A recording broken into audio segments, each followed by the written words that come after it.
माही आपण कुठे चाललोय? आम्ही गाडी घ्यायला चाललोय, मग त्याच्यानंतर उमरगेला चाललोय.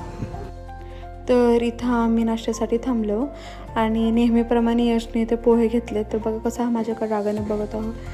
शोरूममध्ये पोहोचलो 15 ऑगस्टला, म्हणजे माझ्या वाढदिवसाच्या दिवशी आम्ही गाडी बुक केली होती आणि आज गणेश चतुर्थीच्या दिवशी आम्हाला गाडी भेटणार आहे. तर इथं एकूण 22 गाड्यांचं डिलिव्हरी होती. तर इथं सगळे असे लाईनशीर लावलेले आहेत आणि ह्या त्या गाड्यांच्या चाव्या. इथं यशने काहीतरी डॉक्युमेंट साईन ते केले.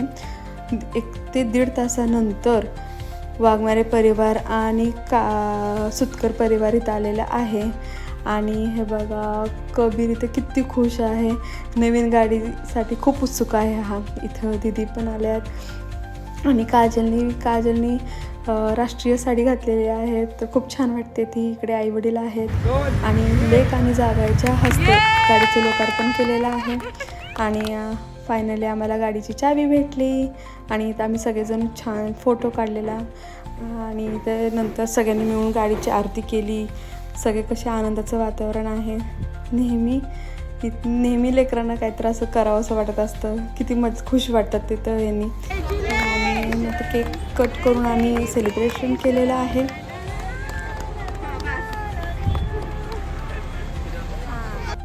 तर ही आहे टाटा अल्ट्रोज.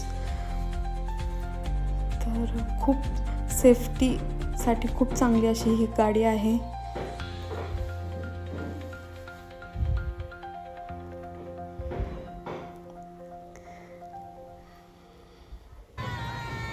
आणि इथूनच नंतर आम्ही गावाला जाणार आहोत.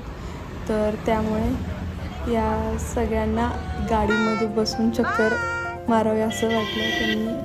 त्यांना आम्ही गाडीमध्ये पाठवलं आणि खूप खुश आहे तो कबीर, बानी. आणि हे बघा कशी गाडी जाते तुरू पुढे पुढे. तर फायनली आम्ही निघालेलो आहोत उमरगाला जाण्यासाठी.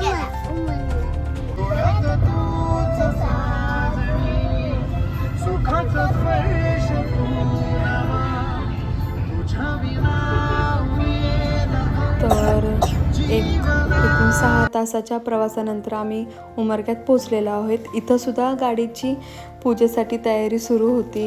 हे मामा आणि ह्यांचे मित्र मिळून गाडीला छानपैकी सजवलं आहे. आणि हे बघा कशी दिसते गाडी.